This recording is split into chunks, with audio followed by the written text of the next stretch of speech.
சேனலை சப்ஸ்கிரைப் செய்யாதவங்க சேனலை சப்ஸ்கிரைப் செஞ்சுக்கிட்டு செய்திகளை தெரிந்து கொள்ளும்படி அன்புடன் கேட்டுக்கொள்கிறேன். வணக்கம். இன்றைய முக்கிய செய்திகள். அன்றைக்கே விஜய் தீர்க்க தரிசனமாக ஒரு வார்த்தை சொல்லிவிட்டார் எனவும், இனிமேல் தமிழ்நாட்டில் தாவேகாவும் திமுகவும் தான் இருக்கும் என்றும், அன்றைக்கு அதை கேட்டு சிரித்தவர்கள் அனைவரும் இன்றைக்கு அது உண்மையாகிவிட்டதே என்று வாயடைத்து போய் நிற்பதாகவும், இன்னும் கொஞ்ச நாட்களில் திமுகவும் காணாமல் போக செய்வோம் என்ற தகவல் வெளியானது. தமிழ்நாட்டில் காலம் காலமாக சிங்கம் மாதிரி சுத்திக்கிட்டு இருந்த திமுக அதிமுக இரண்டு பேருமே தங்களுக்குள் இருக்கின்ற சண்டையை மறந்துவிட்டு தாவேகாவை காலி பண்ண வேண்டும் என்ற ஒரே பாயிண்டில் ஒன்றாக சேர்ந்திருப்பதுதான் செம காமெடி. கஷ்டப்பட்டு 108 சீட்டில் ஜெயிச்ச விஜய் அமைத்த தாவேகா அரசோட அசுரவேக வளர்ச்சியை தாங்க முடியாமல் ரெண்டு பெரிய பாட்டியும் சேர்ந்து கூட்டு சதி பண்றது இப்போது வெட்ட வெளிச்சம் ஆகிவிட்டது என்றும், குறுக்கு வழியில் ஆட்சியை பிடிக்க நினைக்கிறவங்களோட போலி முகம் தெரிந்துவிட்டது என்றும் தகவல் வெளியானது. தமிழ்நாடு அரசு அனைத்து பொதுப்பணித்துறை கான்ட்ராக்டுகளையும் திறந்த முறையில் அனைவரும் பங்கேற்கும் முறையில் செயல்படுத்தியுள்ள காரணத்தால் முன்பு கணிக்கப்பட்ட திட்டத் தொகையை காட்டிலும் 10% அதிக தொகைக்கு கொடுக்கப்பட்ட கான்ட்ராக்ட் தற்போது 20% 30% குறைவான தொகைக்கு கான்ட்ராக்ட் கோரப்படுவதாக தகவல் வெளியாகியுள்ளது. தமிழக அரசியல் களம் தற்போது பெரும் பரபரப்புடன் இயங்கி வருகிறது. நேற்று வரை திமுக கூட்டணியில் தோழமை பாராட்டி வந்த மதிமுக திடீரென அந்த கூட்டணியிலிருந்து வெளியேறி நடிகர் விஜயின் தமிழக வெற்றிக் கழகத்துடன் கரம் கோர்த்துள்ளதுதான் தற்போதைய முதன்மை விவாத பொருளாக மாறியுள்ளது. கடந்த 2019 மக்களவைத் தேர்தல் முதல் தொடர்ச்சியாக திமுகவுடன் பயணித்து வந்த வைகோ தற்போது தாவேகா பக்கம் தன் திசையை திருப்பியுள்ளார். இந்த அதிரடி நகர்வு வரவிருக்கும் அரசியல் சமன்பாடுகளை மாற்றி அமைக்கும் ஒரு முக்கிய திருப்பு முனையாக பார்க்கப்படுகிறது. மதிமுகவின் இந்த முடிவை தொடர்ந்து அக்கட்சியின் முதன்மை செயலாளர் துரை வைகோ தனது எம்பி பதவியை ராஜினாமா செய்ய வேண்டும் என்று திமுக தரப்பிலிருந்து கடுமையான விமர்சனங்கள் முன்வைக்கப்பட்டு வருகின்றன. இதற்கு பதிலடி கொடுத்துள்ள துரை வைகோ, தேர்தலில் கோடிக்கணக்கில் செலவு செய்த திமுகவுக்கு குதிரை பேரம் பற்றி பேச அருகதை இல்லை என்று சவால் விடுத்துள்ளார். மறுபுறம் அக்கட்சியின் பொதுச் செயலாளர் வைகோவும் கூட்டணியில் இருந்த போது அமைதி காத்தேன், இப்போது உண்மைகளை பேசுகிறேன் என்று கூறி திமுக அரசு மீது கமிஷன், கரப்ஷன் புகார்களை பகிரங்கமாக அடுக்க தொடங்கியுள்ளனர். புதிய கூட்டணியை அமமுக பொதுச் செயலாளர் டிடிவி தினகரன் கடுமையாக சாடியுள்ளார். விஜய் சினிமாவில் பிரபலமானவர் என்பதால் மட்டுமே தாவேகாவுக்கு இந்த அந்தஸ்து கிடைத்துள்ளதே தவிர மக்கள் அவருக்கு தனி பெரும்பான்மை வழங்கிவிடவில்லை என்று அவர் சுட்டிக்காட்டியுள்ளார். மேலும் திமுக தயவில் எம்பி பதவியை வென்றவர்களின் ஆதரவை வைத்துக் கொண்டுதான் விஜய் அரசியல் செய்கிறார் என்றும், அதிமுகவிலிருந்து விலகி தாவேகாவுக்கு தாவியவர்களை விஜய் இறுதியில் நடுரோட்டில் தான் நிறுத்தப் போகிறார் என்றும் அவர் எச்சரித்துள்ளார். இந்த அரசியல் நகர்வுகள் குறித்து கருத்து தெரிவிக்கும் அரசியல் விமர்சகர்கள் டிடிவி தினகரனின் கூற்றில் ஒரு அரசியல் யதார்த்தம் இருப்பதாக குறிப்பிடுகின்றனர். ஒரு கூட்டணியின் பலத்தால் வென்றுவிட்டு திடீரென தடம் மாறுவது விமர்சனங்களை ஈர்ப்பது இயல்புதான் என்றாலும், திமுகவில் தங்களுக்கு தகுந்த அங்கீகாரம் கிடைக்கவில்லை என்ற மதிமுக தொண்டர்களின் நீண்டகால ஆதங்கமே இந்த மாற்றத்திற்கு காரணம் என்றும் அவர்கள் கூறுகின்றனர்.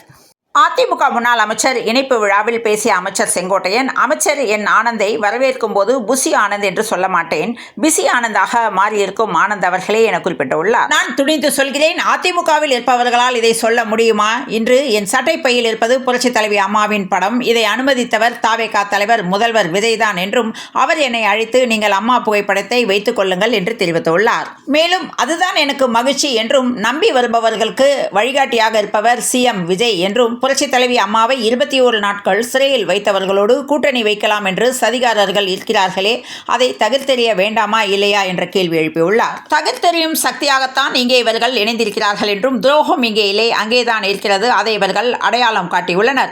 வயதானவர்களை வைத்துக்கொண்டு நேற்று மகளிரணி கூட்டம் நடத்தியுள்ளீர்கள். ஓடுகின்ற பாம்பை மிதிக்கும் பட்டாளம் இங்கு இருக்கிறது, தடுமாறுபவர்களை அங்கே இருக்கிறார்கள் என இணைப்பு விழாவில் அதிமுக மகளிரணி ஆலோசனை கூட்டத்தை விமர்சித்த அமைச்சர் செங்கோட்டையன், எம்ஜிஆர் வைத்திருந்தது இயக்கம், அம்மா வைத்திருந்தது இயக்கம், ஆனால் எடப்பாடி பழனிசாமி வைத்திருப்பது கம்பெனி, கார்ப்பரேட் கம்பெனி என்றும், எம்ஜிஆர் மற்றும் ஜே இருந்தவரை நான் அதிமுக கட்சி, இபிஎஸ் இடம் இருப்பது கார்ப்பரேட் கம்பெனி, 10 பேர் அவருக்கு பின்னால் இருக்கின்றனர். திமுக ஆதரவோடு இபிஎஸ் முதல்வராக நினைத்தது துரோகம். அதிமுகவிலிருந்து தூக்கி எறியப்பட்ட என்னை தாங்கியது தாவேகா. நல்ல தலைமையை ஏற்று தாவேகாவில் இணைகின்றனர். தாவேகாவுக்கு வந்தவர்களை வரவேற்கிறேன் என்று பேசியுள்ளார். சட்டமன்ற தேர்தலில் எந்த கட்சிக்கும் பெரும்பான்மை கிடைக்காத சூழலில் அதிமுகவிடம் ஏன் ஆதரவு கோரவில்லை என்பது குறித்து தமிழக அமைச்சர் ஆதவ் அர்ஜுனா விரிவான விளக்கம் அளித்துள்ளார். அண்மையில் தாவேகா தலைவர் விஜயை தோழமை கட்சி தலைவர்கள் சந்தித்ததை சுட்டிக்காட்டிய அவர், தேர்தல் முடிவுகளின் போது திரைக்கு பின்னால் நடந்த அதிரடி அரசியல் நகர்வுகளையும் அதிமுக இடையே நடைபெற்ற ரகசிய பேச்சுவார்த்தைகளையும் வெளிச்சத்திற்கு கொண்டு வந்துள்ளார். குஷ்பு வீட்டு திருமணத்திற்கு தன்னை அழைக்கவில்லை என நடிகர் ராதா ரவி காட்டமாக பேசியுள்ளார். நான் இதற்கு முன் செய்த உதவிகளை எல்லாம் மறந்துவிட்டார் போல என்றும், இப்போது அவர்கள் வேற லெவலுக்கு சென்று விட்டதாக நினைத்து எனக்கு அழைப்புதல் கொடுக்காமல் விட்டிருக்கலாம் என்றும், அரசியலில் தேர்தலில் போட்டியிட்ட போது மட்டுமே என் ஆதரவு வேண்டும் என வந்தார்கள்.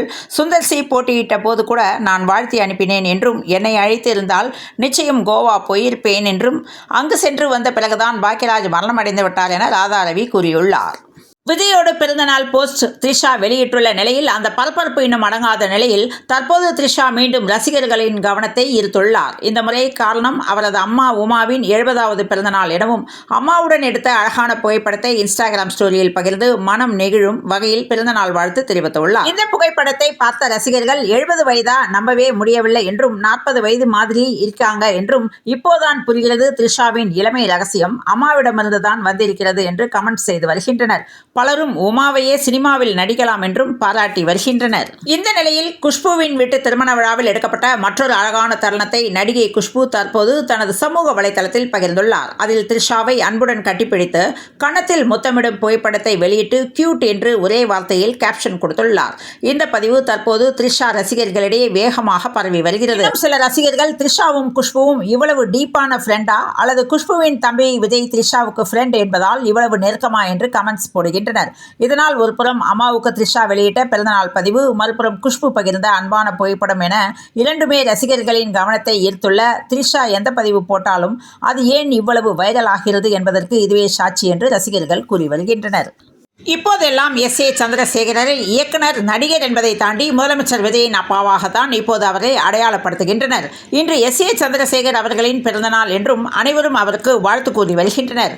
இந்த நிலையில் அவர் தனது குடும்பத்துடன் கேக் வெட்டி பிறந்தநாளை கொண்டாடியுள்ளார். ஒட்டுமொத்தமாக பார்க்கும்போது திருமாவளவனின் இந்த தொடர் அரசியல் அழுத்தங்களும் கூடுதல் சலுகைகளுக்கான பேராசையும் அவரது சொந்த கட்சியையே பலவீனப்படுத்தி தமிழக அரசியல் களத்தில் விசிகாவின் எதிர்காலத்தையே அழிக்கும் நிலைக்கு கொண்டு சென்றாலும் ஆச்சரியப்படுவதற்கில்லை என்று தற்போதைய அரசியல் விமர்சகர்கள் தங்களது கருத்துக்களை தெரிவித்து வருகின்றனர். 2 சீட்டுகளை வைத்துக்கொண்டு ஆளுங்கட்சியை மிரட்டலாம் என்ற விசிகாவின் வியூகம் முதலமைச்சரின் சாணக்கியத்தனமான பதிலடியால் தவிடுபொடியாகியுள்ளது. இந்த அரசியல் சதுரங்க வேட்டையில் திருமாவளவன் தனது பிடிவாதத்தை தளர்த்தி கொண்டு விஜயின் நிபந்தனைகளுக்கு கட்டுப்படுவாரா, அல்லது ஆதரவை வாபஸ் பெற்று தனது அரசியல் பாதையை தனித்து பார்ப்பாரா என்பதை பொறுத்திருந்துதான் பார்க்க வேண்டும் என்ற தகவல் வெளியானது. தேர்தல் பிரச்சாரத்தின் போது தவேகா தலைவர் விஜயை மக்கள் மத்தியில் செல்ல விடாமல் தடுக்க திமுக பல்வேறு சூழ்ச்சிகளை செய்தது. கரூரில் காவல்துறையை தவறாக பயன்படுத்தி திட்டமிட்டே ஒரு செயற்கையான கூட்ட நெரிசல் விபத்தை ஏற்படுத்த திமுக முயன்றது.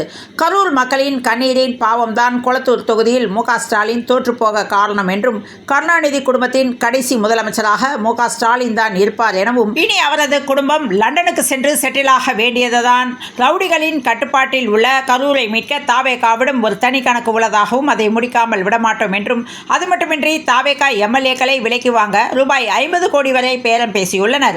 எதற்கும் தவேகா பயப்படாது, மீண்டும் தேர்தல் வந்தால் 234 தொகுதிகளிலும் தவேகாவே வெல்லும் என்றும், சினிமா துறையை பொறுத்தவரை இனி ரெட் ஜெயின் மூவிஸ் நினைத்தாலும் படங்களை ரிலீஸ் செய்ய முடியாது, தியேட்டர்களை கட்டுப்படுத்த முடியாது, காரணம் இனி கருப்பு பணம் கிடையாது என்றும், எந்த தொழில் செய்பவரும் தமிழ்நாட்டில் நிம்மதியாக தொழில் செய்ய வேண்டும் என்பதே தவேகாவின் முதன்மை குறிக்கோளாக உள்ளது என்று தெரிவித்துள்ளார். பாளையங்கோட்டை தொகுதி எம்எல்ஏ மரியஜான் என்பவர் தமிழக வெற்றிக் கழகத்தில் மாவட்ட இணை செயலாளர் பொறுப்பில் இருந்து வந்தார். தற்போது அவருக்கு திருநெல்வேலி மத்திய மாவட்ட செயலாளர் பொறுப்பு வழங்கப்பட்டுள்ளது. தமிழக வெற்றிக் கழகத்தில் சுமார் 20 பேர் தங்களுக்கு மாவட்ட செயலாளர் பதவி வழங்க வேண்டும் என்று கட்சி தலைமையை தொடர்ந்து வலியுறுத்தி வருகின்றனர். அந்த வகையில் தற்போது 4 எம்எல்ஏக்களுக்கு மாவட்ட செயலாளர் பதவி வழங்கி கட்சி தலைமை உத்தரவிட்டுள்ளது. விஜய் ஆட்சியை கவிழ்க்க சதி செய்ததாக திமுக முன்னாள் அமைச்சர் செந்தில் பாலாஜிக்கு நெருக்கமானவர்கள் உட்பட 9 பேர் கைது செய்யப்பட்டுள்ளனர். இதில் அதிமுக பிரமுகரும் நாடார் பாதுகாப்பு பேரவைத் தலைவருமான ஸ்ரீனிவாசன் என்பவரும், குமரியை சேர்ந்த செல்வின் என்பவரும் கைது செய்யப்பட்டுள்ளனர். ஸ்ரீனிவாசன் சுபாஷ் பண்ணையாரின் கூட்டாளியாக இருந்து வருவதும், இவர் மீது பல்வேறு குற்ற வழக்குகள் இருப்பதாகவும் போலீசார் தெரிவித்துள்ளனர். அதிமுக இன்னும் நன்றாக இருக்க வேண்டும், கட்சியினர் அனைவரையும் ஒருங்கிணைத்துக் கொண்டுதான் பொதுச் செயலாளர் செயல்பட வேண்டும் என்று கட்சியின் முன்னாள் அமைச்சரும் மூத்த தலைவருமான எஸ்.பி. வேலுமணி கோவை விமான நிலையத்தில் செய்தியாளர்களிடம் அதிரடியாக தெரிவித்துள்ளார். அதிமுக முன்னாள் அமைச்சர்களின் இணைப்பு விழா இன்று நடைபெற்றது. இந்த நிகழ்ச்சியில் அமைச்சர் ஆதவ் அர்ஜுனா உள்ளிட்ட முக்கிய அமைச்சர்கள் பேசிக் கொண்டிருந்த போது அதிமுக தொண்டர்கள் அப்படியே கொத்து கொத்தாக வெளியேறியுள்ளனர். தாவேகா இணைப்பு விழாவுக்கு வந்திருந்த முன்னாள் அமைச்சர் சி விஜயபாஸ்கர் முதல்வர் விஜய் முன்பு பிரச்சாரங்களில் அணிவது போல காக்கி பேண்ட் அணிந்து வந்தது தாவேகாவினர் மத்தியில் ஆரவாரத்தை ஏற்படுத்தியது. தமிழக அரசியலில் இப்போது எங்கு பார்த்தாலும் தமிழக வெற்றிக் கழகம் பற்றிய பேச்சுதான். அதிலும் குறிப்பாக இன்று நடைபெற்ற தாவேகா இணைப்பு விழா அரசியல் வட்டாரத்தில் பெரும் அதிர்வலைகளை ஏற்படுத்தியுள்ளது. தமிழக அரசியலில் மேலும் ஒரு முக்கிய திருப்பமாக 2026ஆம் ஆண்டு சட்டப்பேரவைத் தேர்தலில் திருச்சி கிழக்கு தொகுதியில் அதிமுக சார்பில் போட்டியிட்ட ராஜசேகரன் கட்சியிலிருந்து விலகுவதாக அறிவித்துள்ளார். அவரது இந்த முடிவு திருச்சி மாவட்ட அரசியல் வட்டாரத்தில் பரவலான கவனத்தை ஈர்த்துள்ளது.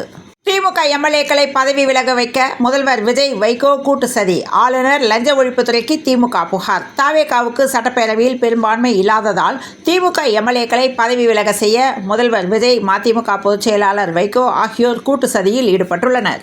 எனவே இந்த விவகாரத்தில் ஆளுநர் உடனடியாக தலையிட்டு முதல்வர் விஜய் மற்றும் மதிமுக பொதுச் செயலாளர் வைகோ ஆகியோர் மீது ஊழல் தடுப்பு மற்றும் கண்காணிப்புத்துறை மூலமாக வழக்கு பதிவு செய்து நடுநிலையான விசாரணைக்கு உத்தரவிட வேண்டும் என்றும் இவ்வாறு மனுவில் தெரிவிக்கப்பட்டுள்ளது.